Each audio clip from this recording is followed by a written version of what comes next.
because we are living in between worlds, and we are gathering here today to discuss the topic about the judging mind and the mirror effect.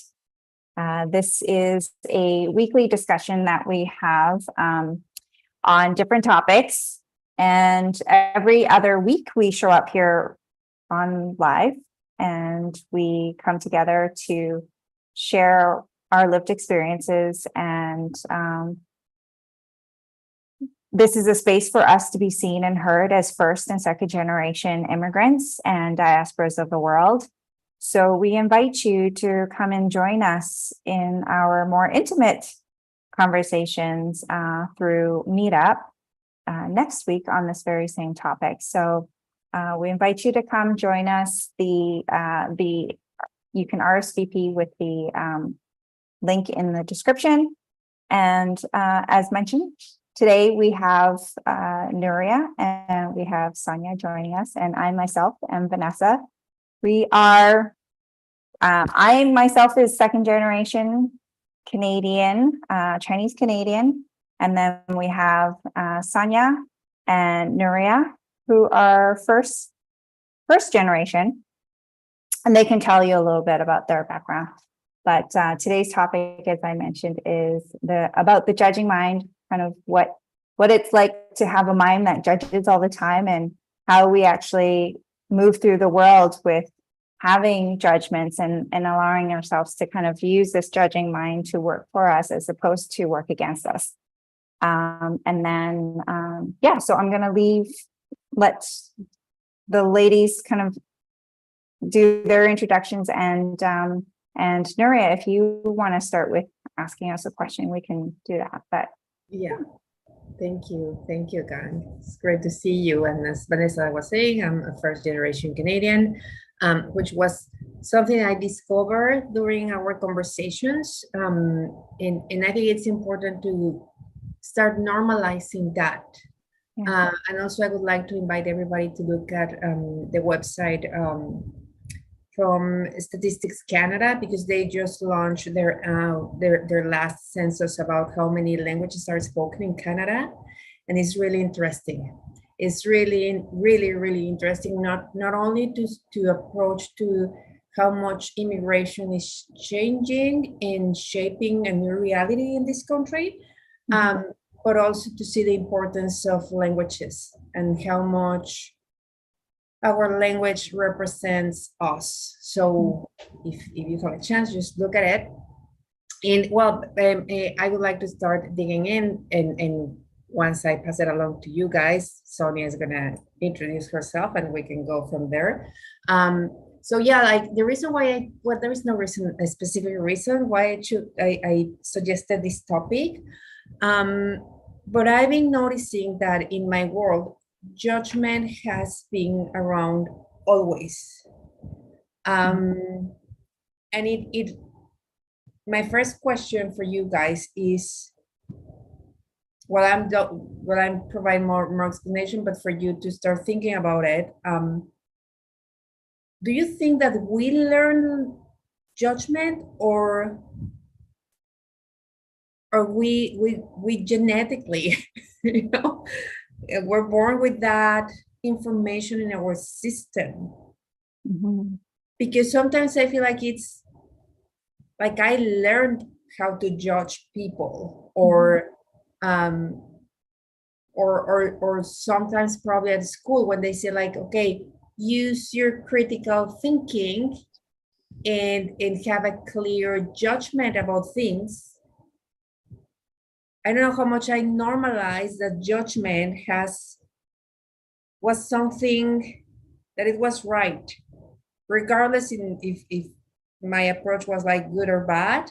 Judgment was something that I had to, was a tool that I had to use every time that I was or making a choice or meeting someone or just driving my life every single day. So I don't know if it's like love, right? I feel like we learn love through our parents, right? Like, I love you, love you, love you. So, okay, so love, the representation of love is this kind of interaction. So I don't know if judgment occurs the same way.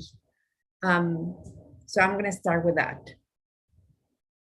So I'm going to pass it along to Sonia. Yes. Oh my God, a great question. I love this topic. Because we could go in so many different directions. But yeah, just to do a quick introduction, my name is Sonia, and I am a first generation. I like to call myself 1.5 generation immigrant because I came here when I was around 15, and right now I'm in my 30s, so I have enough kind of memories and habits and things that I remember and I absorb from my country of origin, which is Venezuela. But then I also kind of grew up in my more like formative years here with another culture completely, and so I kind of like I have the two of them constantly kind of like um, dancing inside my brain. And it's so funny, Nuri, that you mentioned this idea of kind of the nurture versus nature argument. And because something that came to mind when you were saying that is that I think I studied political science at McGill, and I would say at any university, especially in the social sciences, I would say there's this super big emphasis on critical thinking. And it's something that throughout the years you develop I mean, it's like you keep honing that skill of critical thinking and of always like looking at things from all sides and stuff.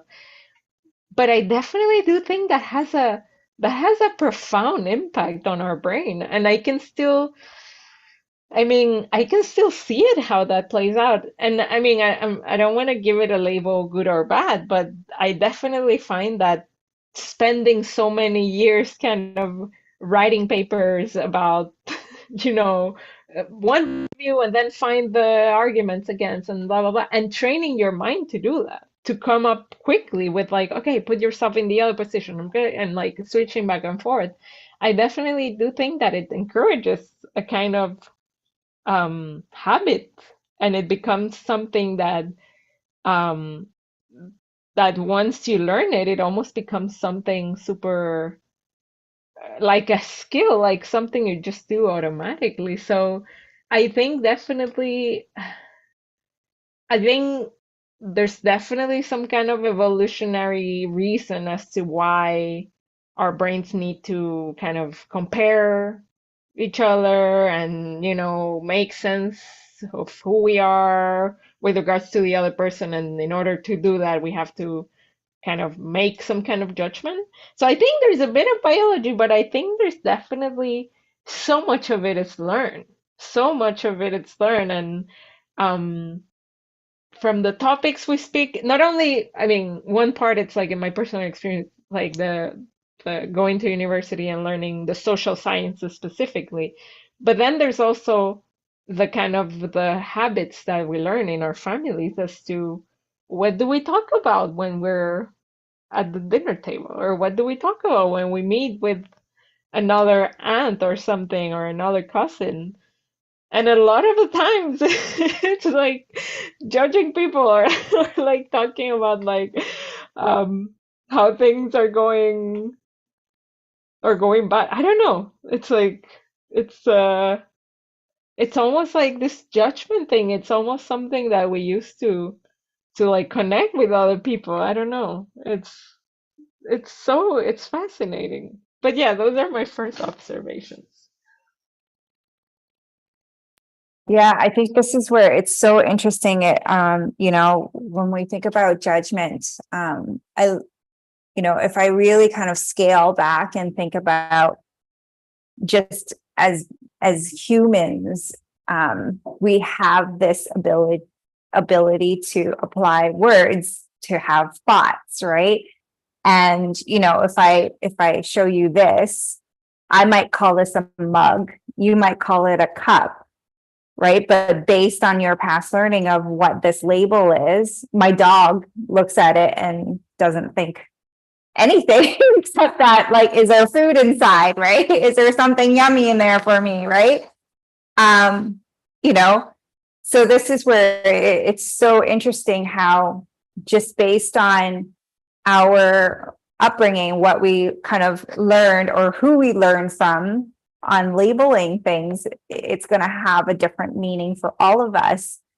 And I don't think I really understood the whole, or even kind of like became aware of even the word judgment. It wasn't really kind of in my day to day.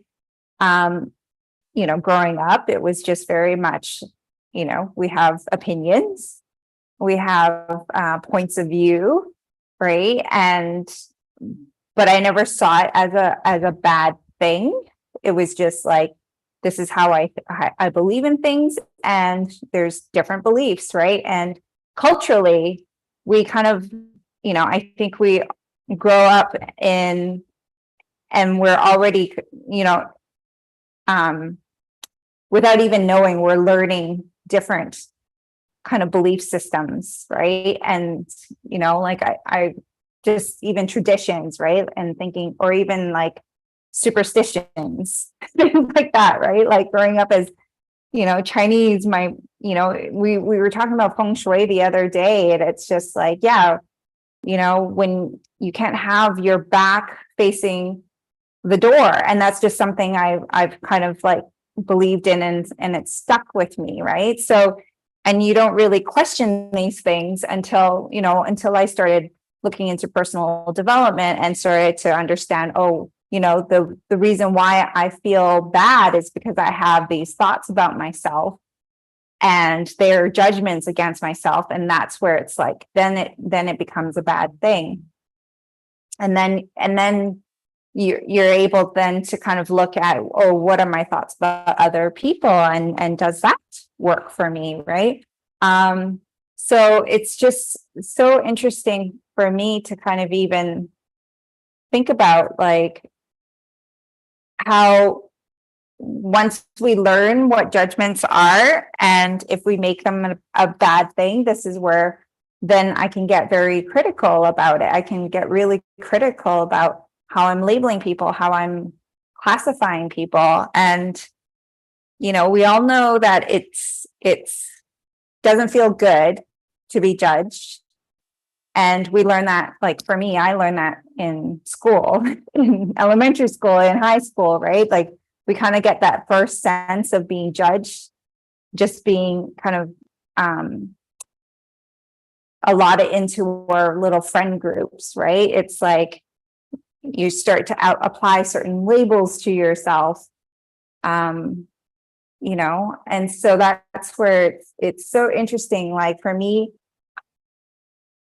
not until now that I'm more kind of self-aware do I actually understand how much these labels, these judgments actually work for us up to a certain point, because it helps us belong. It helps us have that belonging. It helps us fit in and be able to, if I meet someone and I tell them I'm a eldest child, already they can already kind of create a story about it. And I can assume that, they have a similar story to what I think that they're going to perceive from me telling them that I'm the eldest child, right? They're probably going to think, oh, that means you're more responsible, maybe, right? Like there's already assumptions that are kind of applied to it, right? So it's so interesting how we kind of throw these labels in order to help people kind of get to know us faster and quicker, without really kind of telling them our whole life story, just by giving them these labels. So I think that's where, for me, I see how it is useful, because it kind of helps people connect. Like you had mentioned, it's a point of, way for us to understand each other without having spent like a whole hour together and going deep. And I think where judgment doesn't really serve myself, this is where, I use judgment against myself, and a lot of, or judgments about myself in terms of like what I think other people will think of me. And oftentimes that dialogue is like, they don't they're not even saying these things about me, but it's always based on like past experiences. It's based on my own past experience, what I would have thought about myself in this situation, right? So like you said, Sonia, we can go in so many different directions, but that's kind of like, you know, my first kind of take at it is just, it's just so interesting how we have this gift as human beings to have thought and to be able to, label things, and in what ways can we use it to kind of work for us as human beings, and in what ways, you know, does it not serve us? So it's quite interesting to kind of navigate and dive deep about it.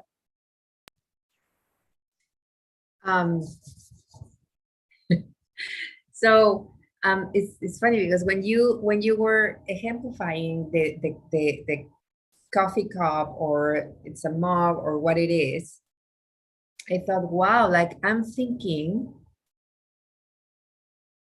like my first thought was, oh, I have one that is the same. And my second thought was, oh, if the mug were black, I would be thinking, why is black?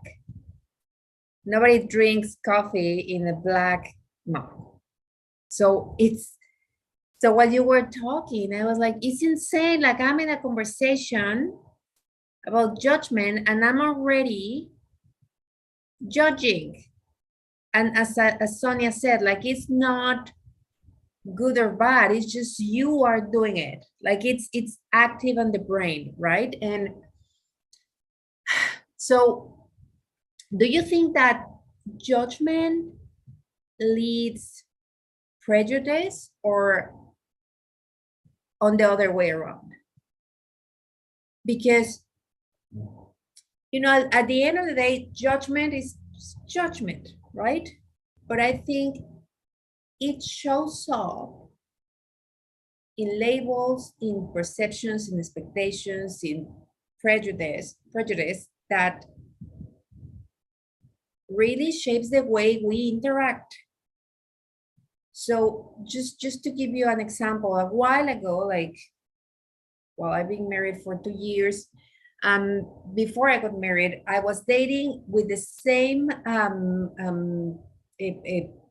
intention that I was creating a job in Canada, right? Like back in 2019, exactly when COVID hit.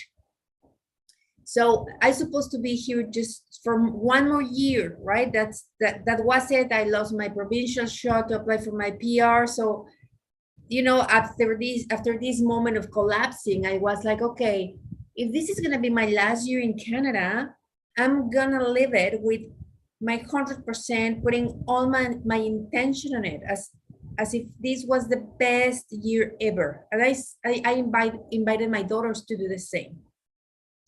So every day I was working out that muscle, right? I was like, okay, my expiration date is in 1 year from now. So I set up a structure, dating, looking for a job, dating, looking for a job. So I was just, and it was, you know, one compensate the other. It was like, okay, I got this job interview, so I'm going to spend a little bit of time on Bumble or Tinder, whatever it was.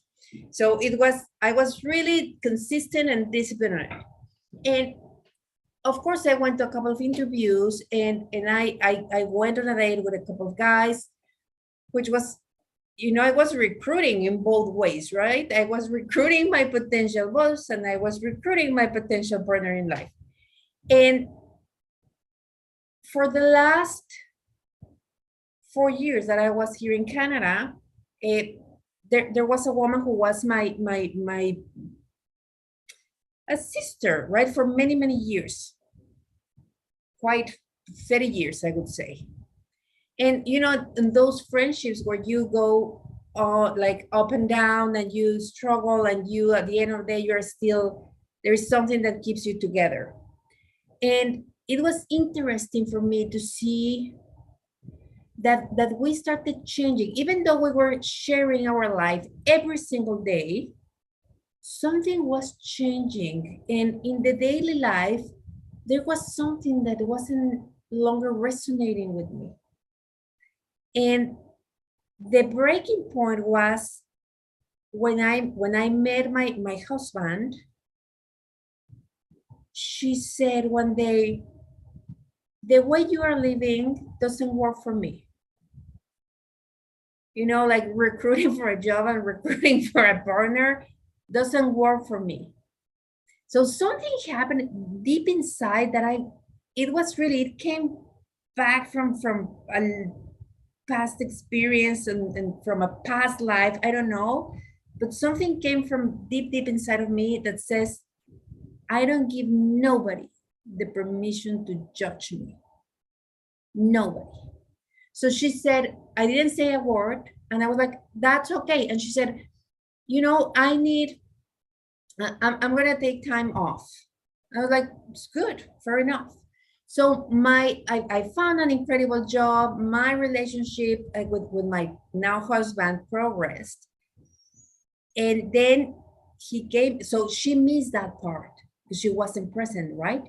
So when he gave me the engagement ring, I shared that news with everybody but her. So she was a person who was in my life. I'm 45 now, so for 42 years, for 30, she was in my life. And suddenly she wasn't.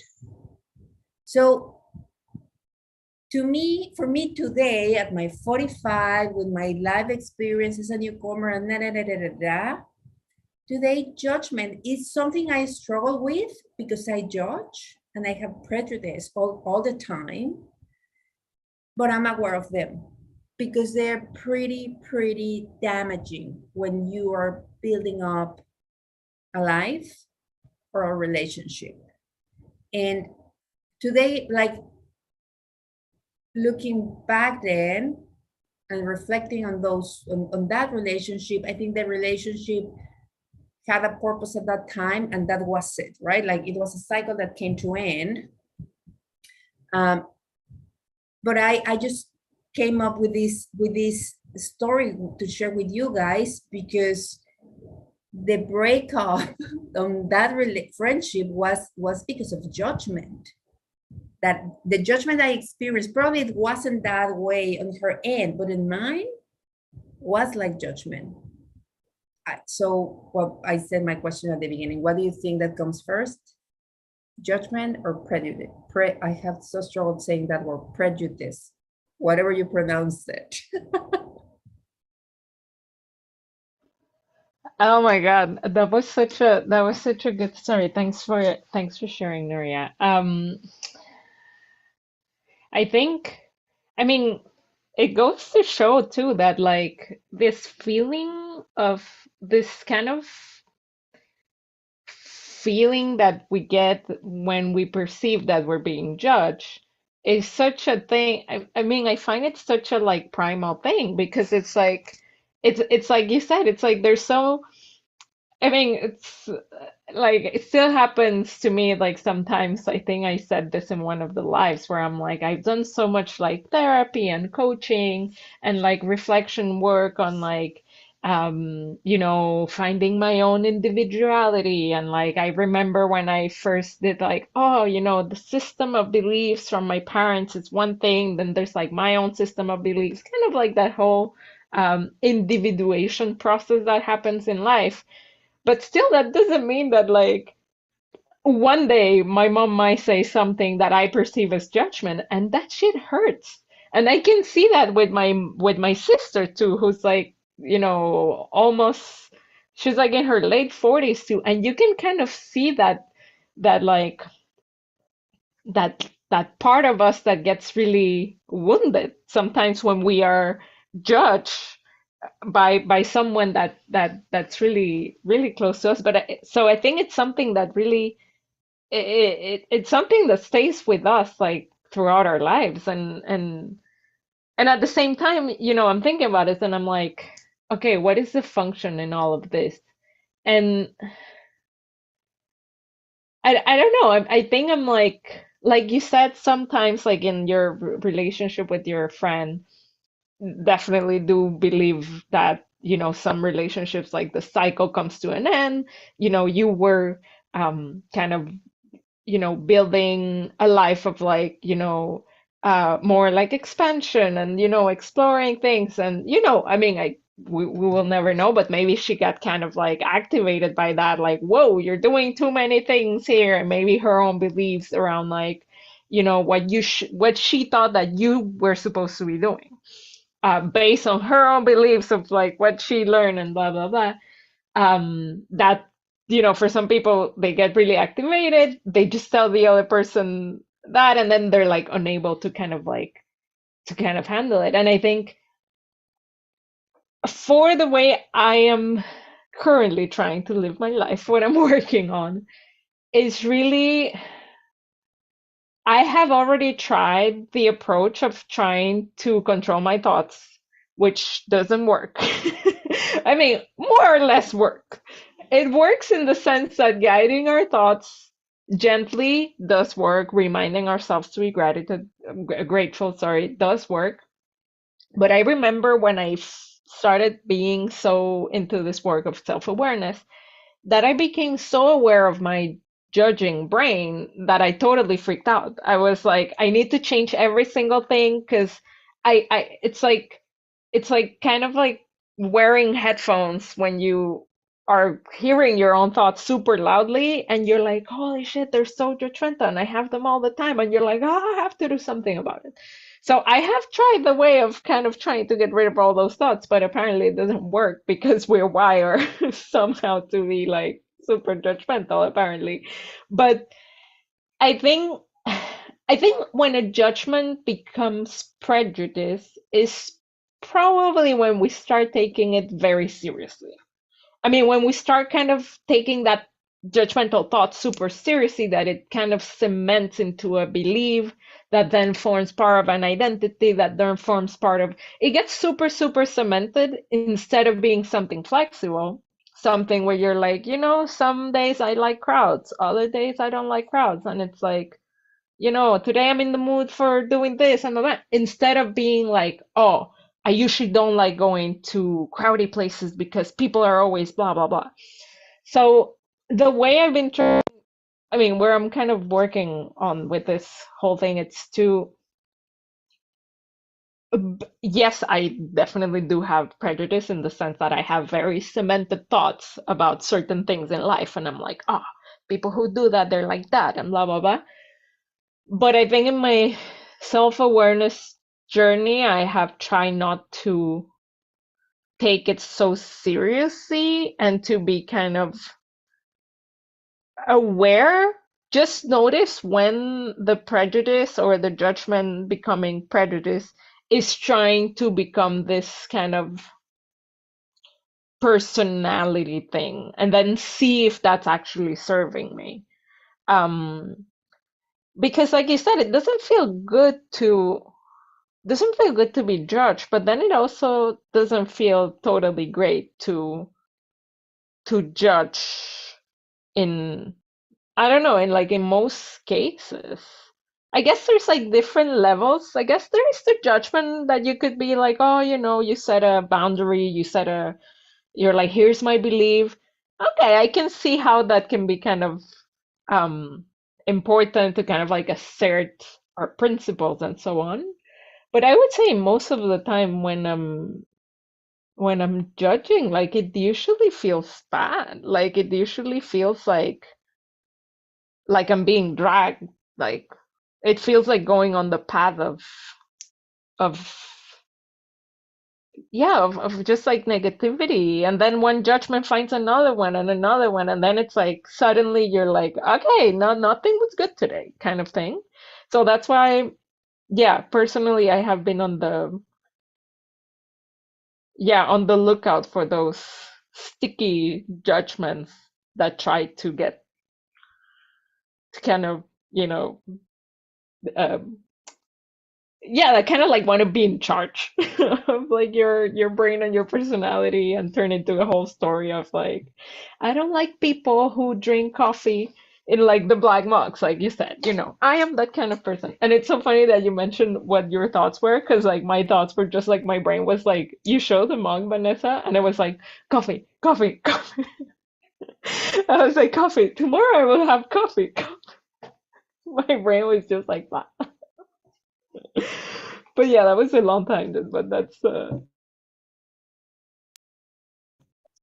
are my thoughts. Yeah, thanks for sharing, Sonia. Yeah, there's coffee in here. But isn't that interesting, right? Like even just, objects, they carry so much meaning for individuals, for each one of us, different meaning. And it's just a neutral object, right? But we all can start to have thoughts about it, right? Yeah, so I think for me, definitely, like, I learned the whole concept of, from the ages of 0 to 7. That's when we kind of build our belief system based on, because that's when we're a sponge and we learn from our environment and we start to create that. I think we've talked about this kind of like rule book on certain things, right? And when we talk about this rule book, and I think this is where judgment comes in, judgment for me begins with like having a box of, this goes into the right box and this goes into the wrong one. So for me, I can now perceive it as, okay, the judgment is whether someone is wrong or whether they are right, whether this mug with the coffee in there is right or wrong, whether it's at the right temperature, whether it's the right color, So this is where, if I was to really simplify things for myself, it's like, am I making myself right or wrong in this moment? And am I making this person right or wrong in this moment? Based on kind of what my previous beliefs are. And then the judgment comes in, and then I can have a new judgment on it. Like, and I kind of see it, and this is where judgment can be seen as a positive thing. It's a new decision that I can make about this initial thought that I have, this initial opinion that I have. I mean, we're going back to kind of like, I grew up as a perfectionist, and that's, to me, there was always a right way to do things. And if I didn't do things the right way, then I would be seen as a bad person, or I would be seen as, not a good person. If I didn't say the right things, then I would be seen as a bad person, right? And these are just things that I've learned, and that put a lot of pressure on myself, right? Not until now, after I learned coaching and learned, the skill of self-awareness, can I actually recognize, okay, yeah, in this moment, I'm making myself wrong, or I'm making this person wrong, right? But back then, like, being a perfectionist was something that put so much pressure on me that I didn't even recognize, put so much stress on me that I didn't even know, like, because it was just so ingrained in my system, ingrained in my everyday thoughts.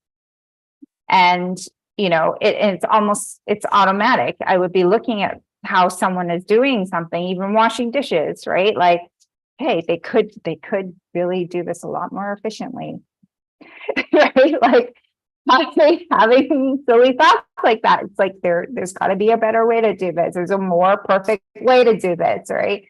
So, and it takes a lot of energy. It takes a lot out of you to be running that hardware all the time, right? And so when I started understanding how my perfectionism wasn't serving anymore, because I would take massive amounts of time to complete something, or I would get really kind of nitpicky about certain things. And it's just like, okay, if I want to have a stress-free life, what does that look like? Well, for me, having a stress-free life means letting go of a lot of those judgments, and the prejudice is kind of, like Sonia had said, they're just first thoughts that we end up having, and then they become beliefs because we think about it so much, and then it just becomes like a prejudice. It's just instant. But I think this is where, we have this ability to look at our prejudices and to kind of reassess and make new decisions on what those prejudices are and whether they can serve us or not. And even if it comes back, I think for me, the inner peace comes with not judging my judgments, right? Like, I can allow myself to have those prejudices, have those judgments, but not put myself in that bad box right away for having those judgmental thoughts, right? And I think that's, for me, that's been key to having inner peace, of being like, okay, yeah, like it's just, I've learned since I was a little kid to look at whether someone's doing something efficiently or not, right? So, okay, I'm going to notice, I'm going to be aware of when I'm judging someone with this, and then understanding, well, I have a decision right now. I have a decision to act on this, or I have a decision just to let it pass and let it be and just see it for what it is. It's just, okay, it's a prejudice, and it's not something that I really want to stress out about. So, yeah, I don't know if that really answered the question, but I think for me, it's just been kind of, I can now see how, even if I say, the weather is beautiful, that's a judgment right there. So I think if anything, it's just, for me, just reframing what judgment means to me and not making it mean like it's a bad thing. It's a very human thing. It's a thought, and there's either a negative charge to it or a positive charge to it. And understanding that, the words that I say in this moment could have a negative charge, but to someone else, it could have a positive charge. And I love my spouse for this, because I would say one thing and his reaction is so neutral. Like, I expect him to have to react from what I say. So for example, if we're talking about washing dishes, it's like, that's, the way he washes dishes, I'm like, okay, you're wasting a lot of water, right? Like, if someone said that to me, I would be offended, right? Like, leave me be and do my thing, right? But for him, he's just so neutral about it. Like, there's no reaction. He's like, yeah, I'm just doing it my way, right? And so it's just, he's been such a great teacher, and I think that's where the mirror effect comes in, because then these people in your lives can help you see that, okay, one thought can have one meaning behind it, but another person can take it totally differently. And at the end of the day, we will never know how this other person perceives the thought or what you say to them. Yeah, so I think for me, it's definitely been a journey in understanding kind of what judgment means to me. And letting go of the self-judgments. And we can talk about like comparison. Comparison is a whole other topic too, right? But I think that's where it's like, again, it comes back to what's in your rule book right now, and do you want to question that rule book? Do you want to question and kind of change some things in that rule book, or maybe there's some things that you might want to let go of in that rule book, and considering that. Yeah, thank you, Vanessa. And you touched on something that it's really crucial, that is this self-judgment. That seriously, before we judge the person in front of us about the way they are doing or not doing, we start with us, and it's an unconscious bias. No, it becomes over time an unconscious bias in our daily interaction with ourselves and with the world. And my mom recommended me this show that is on Netflix that is called Another Self. It's a Turkish show. It's really cool. It's really great. I've just seen like 2 episodes, but regardless of what happens in the show, like you can see these 3 women, and I don't know. I think it's not a gender. It doesn't come to gender when we talk about judgment because everybody does it. But particularly, I was thinking about our topic while watching the show, and I was like, it's so crazy to see like these beautiful professional women judging themselves not consciously, but in their behavior, in the way that they treat themselves. They're judging themselves like heavily, and of course they've been carrying this past, right? Like as a burden that as if they have to. Um, so just to wrap up our topic, I would like to ask you guys your final thoughts, and also if you can add a little bit about the difference between judgment and an opinion, because it's a slippery slope. And that would be pretty much it on my end. Thank you, Nuria. I think that is such a great question. What is the difference between a judgment and an opinion? I would definitely say, again, I think the word judgment, it's like a label that we could apply onto the word opinion or any kind of idea. Um, I think I personally associate the word judgment in general with more of a negative vibe. I mean, I know that in English we can say, or like in the law or something, it's like we say things like, to rule a judging. I don't even know what's the real term, but anyway, it's like I know that there's a sense of the word judgment that could be just kind of be used as like equally as, let's say, an opinion. But personally, and I would probably say most, I mean, I don't want to speak for the whole world, but if we do a quick Google search, if we look at the word like judgment, it usually will refer to like more like on the negative side. And I think for me, what I would use as a guide for that, it's simply like the feelings, like the emotions, like what's the vibe that you feel when you have a specific opinion.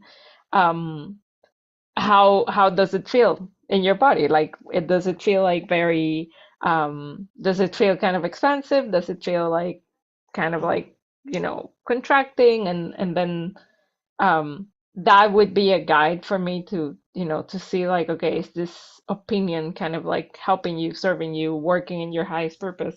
Or is this something that it's kind of holding you back? It's not making you feel super good, and so on. Um, I would say in terms of like last words of observations, um, this topic of judgment and self-judgment specifically, it's something that I constantly work on. I definitely do think there is a bit of gender aspect, in the sense that I do find that in society women tend to be more, um I find like women tend to be more kind of to internalize things and to use, I mean, with the internalization of emotions, there's a lot of kind of inside motion that happens, and then that becomes into like self-criticism. I think, historically speaking, women were not given voices and, rights until only very recently. So it's not like it's not a coincidence that it's kind of something, an effect of socialization too. Whereas I find like men are sometimes like, more encouraged to be like, speak up and, get angry and like break things or whatever, in general terms. So I definitely do think there's a bit of socialization and gender in that sense, where we tend to internalize a lot of things, and then we are kind of caught up in this whole we have judgments like all humans, but then we judge our judgments because we're being very self-critical because we think that we should be perfect and like, have pure thoughts and intentions and so on. Um, so there's definitely uh, so there's definitely that aspect, and it is something that I have to constantly.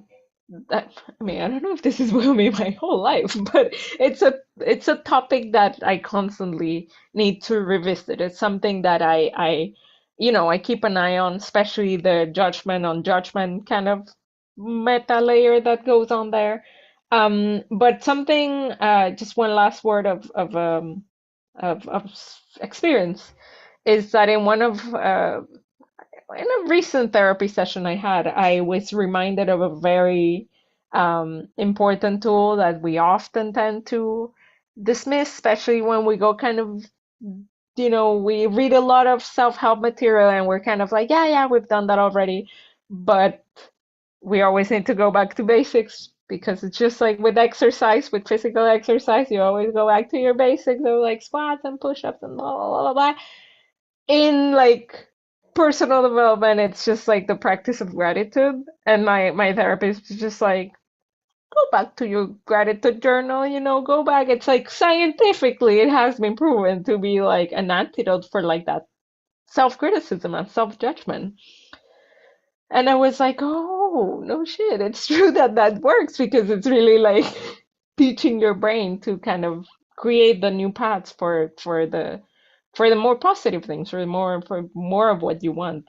So yeah, I guess my last thing is to not forget, for anyone out there, don't forget the power of gratitude as an antidote or like counterbalance to the very human tendencies that we all have to judge. Yeah, and before I pass it to Vanessa to wrap up, I just want to say that I Googled judgment, and it says the ability to make considered decisions or come to sensible conclusions, and a misfortune or calamity viewed as a divine punishment. There's like the religious undertones there too. Yeah. Kind of like, oh, this is bad and we're being punished. Interesting. That's so interesting. Thank you for sharing, Sonia and Nuria, like that. Sonia, for the gratitude piece. It's so true, right? Like it's such a basic thing, and it makes me think about like, having that self-compassion for ourselves. I think judgment comes with the nervous system kicking in gear and fear coming up. It's like judgment is always the first thing that shows up, like, or if you want to label it, negative thoughts, right? Like our nervous system is always looking to protect us, looking for something wrong, looking to keep us safe, right? And so I think that's where, just also a reminder that, as much as our nervous system is working for us, always kind of on guard for us, this is where like consciously we can be in that practice of like switching over and spending more time in space with the gratitude piece. And really, for me, it's the appreciation. I feel like appreciation takes like gratitude to the next level. Because for me, I feel the appreciation. The gratitude is there. Like, yeah, I'm grateful for that, but to really appreciate it, I don't know, I feel it viscerally in my body. And I find that really helps me kind of counter, or not counter, but just kind of balance out the, when my nervous system kicks in and wants to judge.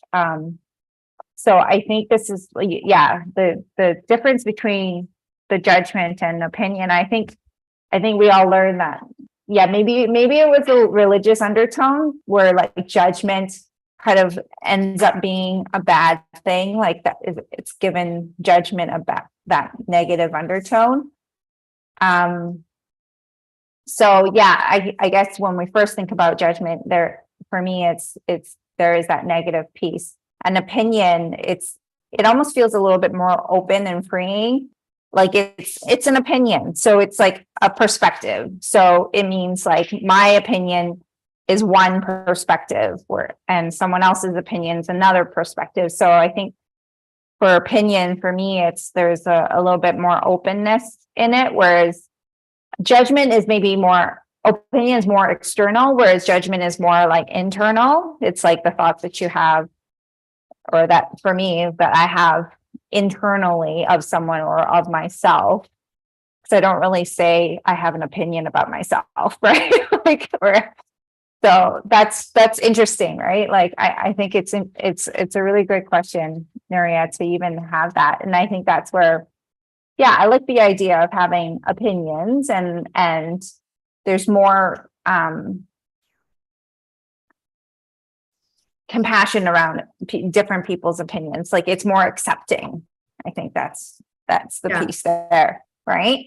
Yeah. And also, just to add to what you are saying, something that I think I'm putting as a structure to be kind to my beautiful self is I stopped fighting this thought that I was listening from my family that is like, please don't care about what people think. Yeah. I care. Yeah. So at the moment I stopped fighting with, oh my God, why? Yeah. I felt so free to say, no, I care. I care. Yeah. And that gave me lots of power. Yeah. Yeah, that is true. That's so powerful to actually own it. It's like, it's okay to care.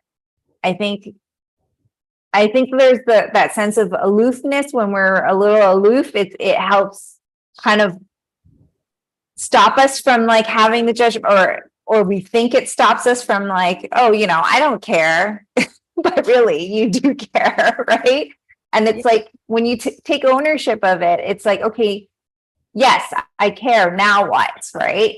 There's that aspect of, okay, now I'm accepting that I do care. Now what? Okay, so what do I want? And I think for me, it's like the next question is like, what do I want to care about? Right. And it's like, do I want to care about, how someone thinks of me, how I make my bed? It's probably not.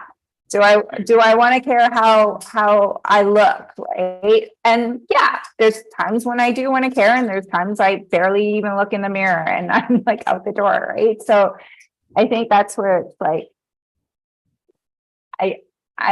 for me, I come back to that, looking at your rule book, and does it work for you in this moment? And do you want to shift it to actually serve you in that way?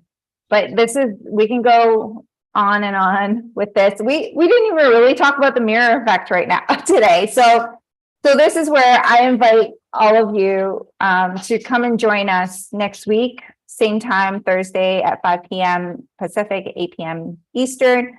We're going to take this topic deeper. We're going to go in and we're having a meetup. So it's an intimate sharing circle. It won't be recorded like this live stream. We do these live streams so that we can spread the word and help others see that they're not alone on this journey. So if you want to kind of go deepen on this topic with us, we invite you to join us next week. And once again, the links are in the description. And we look forward to seeing you there. Thank you, ladies. Thank you. Practice Thank your you. judgment. Thank you for this topic. Thank you. Thank you.